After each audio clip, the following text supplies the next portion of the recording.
Le stade Al Janoum. Le stade Al Janoum a été conçu comme un projet néo-futuriste. En fait, le toit curviligne donne aux spectateurs le sentiment d'être sur un navire, et les poutres baissées qui tiennent le toit ressemblent également à la coque d'un navire. Ce n'était pas simplement une vision futuriste. Il dispose également d'un toit rétractable et d'un système de refroidissement complexe capable de réduire la température intérieure jusqu'à 18 degrés Celsius. Le stade de Lusail. C'est le plus grand, le plus ambitieux et le plus cher des 8 nouveaux stades de la Coupe du Monde. Il sera le stade phare du tournoi et accueillera 10 matchs dont la finale. C'est de la pure opulence dans sa conception.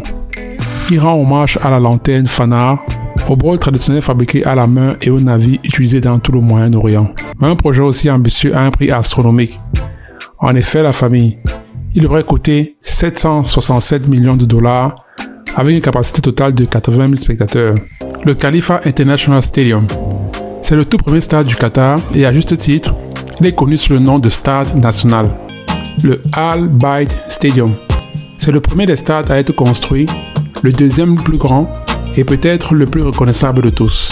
Il peut contenir plus de 63 000 spectateurs. Heureusement, la famille, le stade Al Bayt dispose d'une solution imaginative. En effet, un toit rétractable massif refroidi l'intérieur, contribuant à gérer les températures qatariennes torrides. Aussi, la structure en forme de tente crée une ombre fraîche en altitude. Ce stade n'a pas de pareil sur la Terre. Il accueillera 8 matchs, y compris le match d'ouverture, Education City Stadium.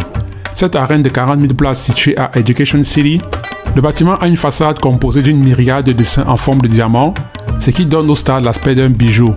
Le stade 974. Bien que ce soit le stade le plus impressionnant, ce n'est pas le plus grand. Le stade 974 est une arène de 40 000 places, comme vous ne l'avez jamais vu sur cette terre. En fait, malgré que le stade ait été inauguré en novembre 2021, il n'existera pas dans quelques années. En effet, après la fin de la Coupe du Monde, toute la structure sera complètement démantelée.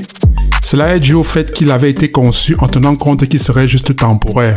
Son nom, 974, rend hommage à l'indicatif téléphonique international du Qatar qui est 974. Le nom dérive également de sa conception, car il a été construit à partir de 974 conteneurs d'expéditions maritimes recyclés. Le stade Al Toumama est peut-être le plus arabe du point de vue esthétique. Il fait également partie d'un projet de développement plus grand.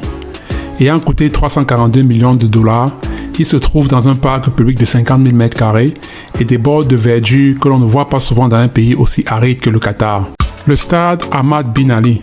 Inauguré en 2020, c'est un stade de 40 000 places avec une énorme façade médiatique et une membrane qui agit comme un écran pour les projections, les infos, les publicités et les informations sur le...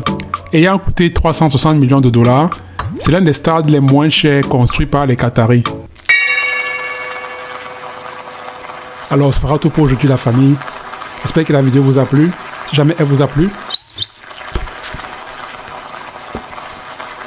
likez, partagez. On se voit à la prochaine vidéo. Hasta la vista, baby.